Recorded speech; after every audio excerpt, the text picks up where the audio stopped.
रानी चंद्रिका अपने सौतेले बेटे रूप के प्रति अनुचित आसक्ति रखती थी। एक दिन उसने रूप से कहा, रूप, तुम व्यर्थ की जिद क्यों कर रहे हो? भुला दो पुरानी बातों को और मेरे पास आ जाओ। इतना कहकर वह रूप का हाथ पकड़कर उसे अपनी ओर खींचने लगी। रूप ने तुरंत अपना हाथ छुड़ाया और खड़े शब्दों में बोला, मौसी, लगता है आपने लज्जा और मर्यादा का त्याग कर दिया है। आपको इस तरह के आचरण पर शर्म आनी चाहिए। रानी चंद्रिका समझ गई कि रूप किसी भी परिस्थिति में उसकी बात नहीं मानेगा। गुस्से में वह बोली, रूप, यदि तुमने मेरी बात नहीं मानी तो इसका अंजाम बुरा होगा। अभी तक तुमने मेरा प्रेम देखा है, लेकिन मेरे क्रोध से अनजान हो। रूप ने दृढ़ता से उत्तर दिया, जो करना है कर लेना, लेकिन मैं यह सब सहन नहीं करूंगा। इतना कहकर वह वहां से चला गया। रानी चंद्रिका ने मन ही मन ठान लिया कि यदि रूप उसे स्वीकार नहीं करेगा तो वह उसे बर्बाद करके ही रहेगी। जब राजा के आने का समय हुआ तो उसने स्वयं अपने वस्त्र फाड़ डाले और बिस्तर पर लेटकर जोर जोर से रोने लगी।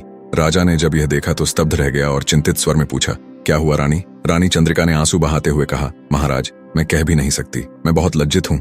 राजा ने जोर देकर पूछा, रानी, जो भी हुआ मुझे बताओ। तब रानी ने छल पूर्वक कहा, महाराज, आपका बड़ा बेटा रूप महल में घुस आया और मेरे साथ जबरदस्ती करने की कोशिश की। मैंने बहुत विनती की, बहुत रोई, लेकिन वह अपनी जवानी के जोश में अंधा हो चुका था। यह सुनते ही राजा के पैरों तले जमीन खिसक गई। वह अपने पुत्र रूप पर विश्वास नहीं कर पा रहा था, लेकिन रानी चंद्रिका के आंसू और नाटकीयता ने उसे यकीन दिला दिया।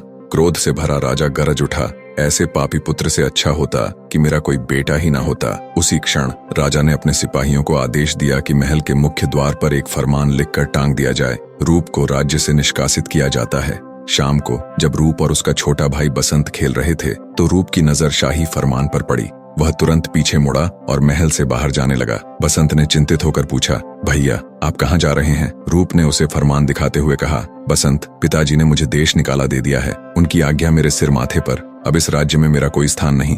बसंत ने व्याकुल होकर कहा, नहीं भैया, जरूर कोई गलतफहमी हुई है। हमें पिताजी से मिलकर सच्चाई बतानी चाहिए। तब रूप ने भारी मन से उत्तर दिया, बसंत, अब कोई लाभ नहीं। यदि पिताजी ने फैसला सुनाने से पहले हमसे सच जानने की कोशिश की होती तो हम सफाई देते, लेकिन अब सब व्यर्थ है। बसंत रोते हुए बोला, भैया, मैं भी आपके साथ चलूंगा। रूप ने उसे समझाया, नहीं बसंत, देश निकाला मुझे मिला है, तुम्हें नहीं। तुम मेरे साथ रहकर क्यों कष्ट झेलोगे? बसंत ने दृढ़ता से उत्तर दिया, भैया, आपके बिना इस दुनिया में मेरा कोई नहीं है, और जो आज आपके साथ हुआ वही कल मेरे साथ भी हो सकता है। रूप अपने भाई की बात मान गया। दोनों भाइयों ने शाही वस्त्र त्याग दिए और भारी हृदय से अपने पिता के राज्य को हमेशा के लिए छोड़कर निकल पड़े।